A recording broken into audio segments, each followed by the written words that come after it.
ચોમાસાને લઈને અંબાલાલ પટેલની મોટી આગાહી છે। ગુજરાતમાં 8 થી 15 જૂન વચ્ચે બેસશે ચોમાસું। 26 મે કેરળમાં ચોમાસું બેસવાનું છે તો 28 મે થી ગુજરાતમાં પ્રી મોન્સૂન એક્ટિવિટી શરૂ થશે। દક્ષિણ ગુજરાત સૌરાષ્ટ્રમાં વરસાદ પડશે। વલસાડ, દમણ, દાદરાનગર હવેલીમાં વરસાદ પડશે। અમરેલી, મહુવા, જૂનાગઢમાં પણ વરસાદની શક્યતા છે તો અમદાવાદ, વડોદરા, મહીસાગર, પંચમહાલમાં પણ વરસાદ પડવાનો છે તો 28 મે થી ગુજરાતમાં પ્રી મોન્સૂન એક્ટિવિટીની શરૂઆત થશે। સૌથી પહેલા દક્ષિણ ગુજરાતથી ચોમાસું ગુજરાતમાં પ્રવેશતું હોય છે ત્યારે આ વર્ષે પણ દક્ષિણ ગુજરાતમાં વરસાદની શક્યતા છે। અમરેલી, મહુવા, જૂનાગઢ સહિતના સૌરાષ્ટ્ર વિસ્તારમાં પણ વરસાદ વરસી શકે છે। ગરમી અને ગરમીની વચ્ચે માવઠાની આગાહી સાથે જ ચોમાસું પણ આ વખતે વહેલું બેસવાના સંકેતો મળી રહ્યા છે। જ્યારે હવામાન નિષ્ણાંત અંબાલાલ પટેલ આપણી સાથે છે, સીધી જ વાત આપણે એમની સાથે કરીએ। ગુજરાતમાં હાલ જે ગરમી પડી રહી છે અને ગરમીથી હવે રાહત ક્યારે મળશે લોકોને? પ્રી મોન્સૂન એક્ટિવિટી શરૂ થવાની શક્યતા છે। વાદળો લગભગ ઉત્તર ગુજરાતના ભાગમાં આથી જવાની શક્યતા રહેશે, જેથી ગરમીમાં થોડો ઘટાડો થશે। આમ છતાં ઉત્તર ગુજરાતના ભાગમાં મહત્તમ તાપમાન 40 ડિગ્રી, ક્યાંક 41 ડિગ્રી સેલ્સિયસ અને ક્યાંક તેથી વધુ રહેવાની શક્યતા રહેશે। મધ્ય ગુજરાતના ભાગમાં મહત્તમ તાપમાન 41-42 ડિગ્રી સેલ્સિયસ ક્યાંક રહેવાની શક્યતા રહેશે।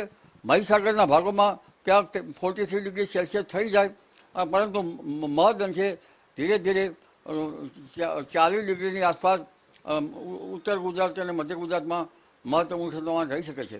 કચ્છના ભાગમાં 38 ડિગ્રી સેલ્સિયસ જેવું અને રાજકોટના ભાગમાં 41 ડિગ્રી સેલ્સિયસ અને પશ્ચિમ સૌરાષ્ટ્રના ભાગમાં, દ્વારકાના ભાગમાં 32 ડિગ્રી સેલ્સિયસ અને પોરબંદરના ભાગમાં 34 ડિગ્રી સેલ્સિયસની આસપાસ અને જામનગરના ભાગમાં 35 ડિગ્રી સેલ્સિયસની આસપાસ અને દક્ષિણ ગુજરાતના ભાગમાં 34 થી 35 ડિગ્રી સેલ્સિયસ આસપાસ મહત્તમ તાપમાન રહેશે। ગરમીમાંથી ધીરે ધીરે ઘટાડો થશે, પરંતુ પ્રી મોન્સૂનની એક્ટિવિટીનો વરસાદ થવાની શક્યતા રહેશે। તારીખ 24 સુધીમાં દક્ષિણ ગુજરાતના ભાગમાં, વલસાડ વગેરે ભાગોમાં અને દક્ષિણ ગુજરાતના અન્ય ભાગોમાં પ્રી મોન્સૂન એક્ટિવિટીનો વરસાદ પવનની ગતિ સાથે થવાની શક્યતા રહેશે। આ ઉપરાંત સૌરાષ્ટ્રના ભિન્ન ભિન્ન ભાગોમાં પણ તારીખ 24 સુધીમાં પ્રી મોન્સૂન એક્ટિવિટીનો વરસાદ થવાની શક્યતા રહેશે। વરસાદ ગાજવી સાથે થવાની શક્યતા છે। પ્રી મોન્સૂન એક્ટિવિટીનું ગતિવિધિ ઓછું થવાની શક્યતા ઉપલા લેવલના પવનો છે। અપર વિન્ડ સાનુકૂળ હોત તો પ્રી મોન્સૂન એક્ટિવિટી થોડીક વધુ વધી ગયું હોત। અને ત્યારબાદ જોવા જઈએ તો તારીખ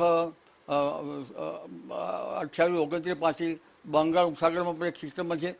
આ વખતે વર્ટિકલ વિન્ડ શેરને સાનુકૂળતા ન હોવાના કારણે ચક્રવાત બન્યું નથી। બીજા જાણે અજાણ્યા બળોના કારણે પણ ચક્રવાત બન્યું નથી।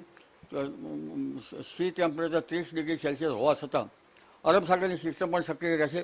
અરબ સાગરની સિસ્ટમના સક્રિયતાના કારણે જે ચોમાસું જે છે એને પવનો રોકે છે, પરંતુ હવે આજકાલમાં જ અરબ સાગર સુધી તો જે છે ચોમાસાની ગતિવિધિ પહોંચી જશે અને ધીરે ધીરે તારીખ 26 થી 1 જૂન સુધીમાં કેરળ કાંઠે પણ ચોમાસું પહોંચવાની શક્યતા રહેશે।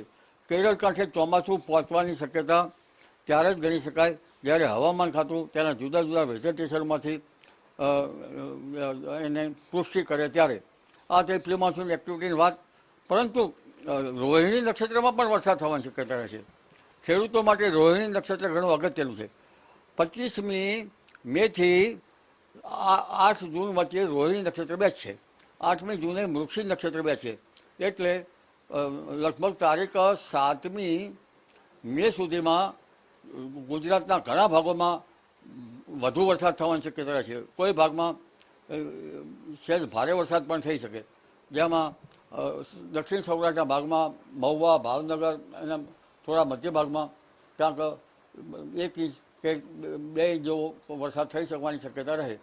આ ઉપરાંત ઉત્તર ગુજરાતના કેટલાક ભાગમાં ક્યાંક છાંટા તો ક્યાંક વરસાદ થવાની શક્યતા રહે, પરંતુ રાજસ્થાનના સર્ગના ભાગમાં વધુ વરસાદ થવાની શક્યતા રહી શકે।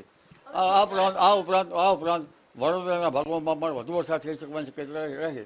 મધ્ય ગુજરાતના ભાગોમાં વધુ વરસાદ થવાની શક્યતા રહેશે, એટલે વરસાદ છાંટાથી કંઈક હળવો વરસાદ તો ક્યાંક 2 ઇંચ કે 2.5 ઇંચ જેવો વરસાદ થવાની શક્યતા 7મી જૂન સુધીમાં રોહિણી નક્ષત્રમાં વરસાદ થવાની શક્યતા રહેશે। રોહિણી નક્ષત્ર ઉતરતા વર્ષે તો સારું ચોમાસું આવવાની શક્યતા રહેશે, એટલે રોહિણી નક્ષત્રમાં ઉતરતા વરસાદ થવાની શક્યતા રહે છે.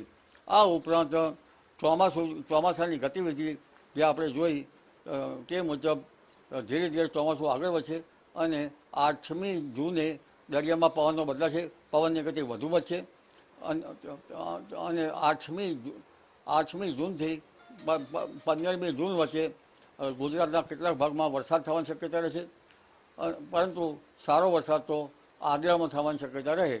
23 જૂનથી 28 જૂન વચ્ચે સારો વરસાદ થવાની શક્યતા ગણી શકાય. એટલે આ વખતે ચોમાસું વહેલું છે એવું કહી શકાય ખરી? એવા એંધાણ ખરા?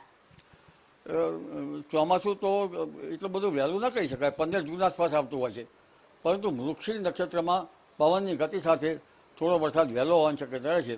અને આ જે વહેલો વરસાદ છે એ રોહિણી નક્ષત્રનો વરસાદ વહેલો હોવાની શક્યતા રહે છે.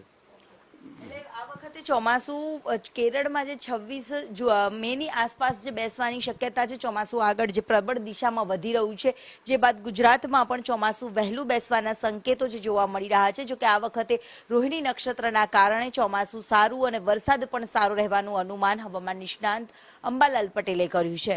કેમેરામેન મનીષ વાણિયા સાથે દિવ્યા ચૌહાણ, સંદેશ ન્યૂઝ, અમદાવાદ, ગાંધીનગર.